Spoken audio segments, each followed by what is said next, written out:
लगाना है।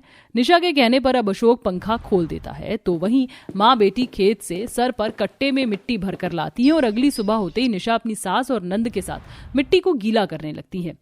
बस बस माँ जी, इससे ज्यादा मिट्टी गीली मत कीजिए, और ये मिट्टी कम पड़ेगी। काजल, तुम थोड़ी सी और मिट्टी ले आओ। बाहू, आखिर कब तक कूलर बनकर तैयार होगा? कुछ दिन तो लगेंगे माँ जी।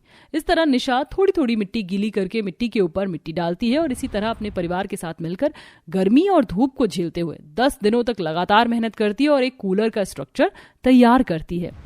कूलर का फ्रेम तो बनकर तैयार हो गया है, अब बस इसमें पंखा लगाना रहता है। अशोक जी, अब आपका काम है इसके अंदर पंखा फिट कर दीजिए और इसके ऊपर मैं हरी घास लगाऊंगी और उसमें पानी भरूंगी ताकि जब हमारा मिट्टी का कूलर चले तो ठंडी ठंडी हवा आ सके।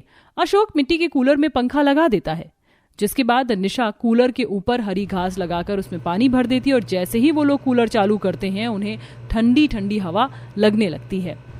हाँ माँ, इस मिट्टी के कूलर से तो सच में बहुत ठंडी ठंडी हवा आ रही है।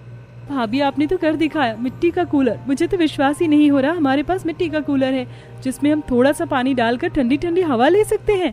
इस तरह निशा और काजल एक तरफ मिट्टी के चूल्हे पर झटपट खाना बनाती तो वहीं पूरा परिवार मिट्टी का कूलर चलाकर आराम करता। इसी तरह एक हफ्ते बीत जाते हैं और एक दिन सुमित्रा से मिलने उसकी पड़ोसन उसके घर आती है। अरे बहन, तुम्हारे घर में तो बड़ी ठंडक है, एसी लगवा दिया क्या? इसीलिए अब तुम मेरे घर नहीं आती थी? अरे बहन, एसी नहीं, मिट्टी का कूलर है मेरे घर में जो मेरी बहू ने अपने हाथों से बनाया है। मिट्टी का कूलर देख पड़ोसन हैरान हो जाती है और वो जाकर मिट्टी के कूलर के बारे में सबको बताती है। अब कुछ लोग निशा के घर आते हैं और उससे कहते हैं, ए बहन, तुम्हारा मिट्टी का कूलर तो बहुत अच्छी हवा दे रहा है, क्या तुम मेरे लिए भी एक छोटा सा ऐसा ही कूलर बना दोगी? बदले में 1000 रुपए ले लेना, बाहर बहुत महंगा कूलर आ रहा है और गर्मी इतनी ज्यादा है कि घर में सबकी तबीयत खराब हो रही है।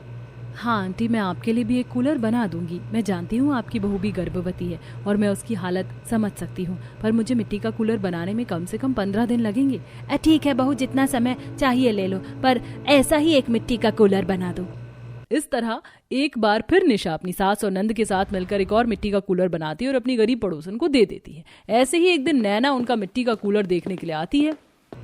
सच में ये मिट्टी का कूलर है या ऊपर से मिट्टी लगाकर लोगों को बेवकूफ बना रही हो? सच में मिट्टी का कूलर हो या ना हो, तुम्हें क्या? तुम्हारे घर में तो कूलर लगा है ना। पता नहीं कैसे कैसे लोग होते हैं, अपने घर में सारी फैसिलिटीज होने के बाद भी दूसरों के घर में ताक झाक करने आ जाते हैं। काजल की बात सुनकर नैना को अपनी बात याद आ जाती है और वह मुंह बनाकर वहां से चली जाती है। और इसी तरह गरीब परिवार मिट्टी के चूल्हे में गर्म खाना बनाते और मिट्टी के कूलर की ठंडी हवा के मजे लेता है।